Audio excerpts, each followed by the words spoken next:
यहाँ पे आप उत्तर प्रदेश में आप ओवैसी साहब को क्यों इतना देख रहे हैं? ओवैसी साहब का कौन सा जनाधार है यहाँ?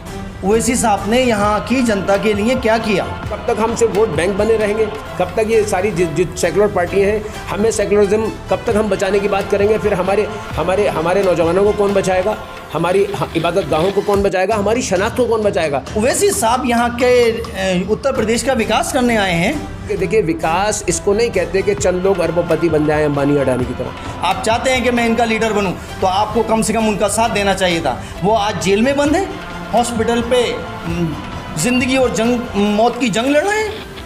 कभी इस बारे में उन्होंने सोचा कि आज समाजवादियों को आजम खां की याद आ रही है कि कोई इलेक्शन करीब आ रहा है, मुस्लिम वोटरों की याद आ रही है। ये ओवैसी साहब है, जब इन्होंने सबसे पहले आजम खां के लिए बात उठाई तब अखिलेश यादव को याद आई आजम खां की। उत्तर प्रदेश में आप ओवैसी साहब को क्यों इतना देख रहे हैं? ओवैसी साहब का कौन सा जनाधार है यहाँ? ओवैसी साहब ने यहाँ की जनता के लिए क्या किया? ओवैसी साहब अगर किसी दूसरी पार्टी को, किसी भी पार्टी को फ़ायदा पहुँचाना चाहते हैं तो वो खुल के आएँ, उससे टाई अप करें।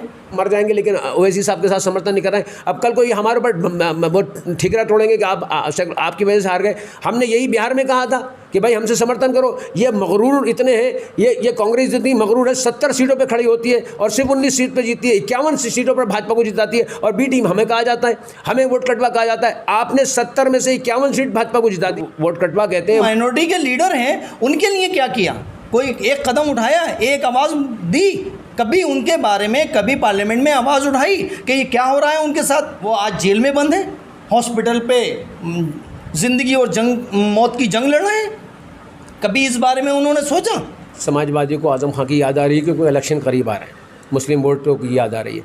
ये ओवैसी साहब है, जब इन्होंने सबसे पहले आजम खां के लिए बात उठाई तब अखिलेश यादव को याद आई आजम खां की। हम यही तो कहना चाहते हैं, जो हमारे जुम्मन मुसलमान भाई हैं, जो इनको देखते हैं, अखलाक कांड के समाजवादी के दौर में नहीं हुआ था? आज तक क्या उनके कातिलों को सज़ा मिली? हम ये नहीं कहते अगर गलत है तो सज़ा मिलना चाहिए।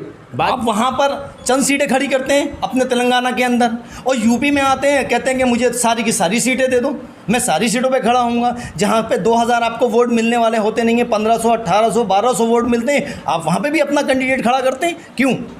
आप वहाँ कैंडिडेट खड़ा करिए जहाँ आप फाइट करने की कम से कम तरीके पे हैं। आप फाइट करने के लायक नहीं हैं, लेकिन आपको कोई भी मिला, आप 2000 वोट का भी कोई लायक हैगा तो आपने 2000 वोट वाले को खड़ा कर दिया, और 2000 वोट से क्या इलेक्शन जीत जाएंगे? हम सन 2014 में नहीं लड़े थे, भाजपा कैसे आ गई? सन 2017 में नहीं लड़े थे, भाजपा कैसे आ गई? सन 2019 का हमने चुनाव नहीं लड़ा था, भाजपा कैसे जीत जाती है? उत्तराखंड में हम नहीं लड़ते हैं, भाजपा कैसे जीतती है? मध्य प्रदेश में हम नहीं लड़ते हैं, भाजपा कैसे जीतती है? रही बात बिहार की, बिहार के बारे में भी परसेप्शन बता दूं, अगर हमें खुदा ना खास्ता हमारा कहीं ना कहीं सेटिंग होती ओवैसी साहब की, मैं उनकी ईमानदारी से, हम सब कायल हैं जो सच्चे इंसान हैं, तो वो सारे सीटों पे तकरीबन 250 सीटें हैं, वहाँ पे हम क्यों नहीं लड़े? सिर्फ 21 सेलेक्टेड सीट पे लड़े।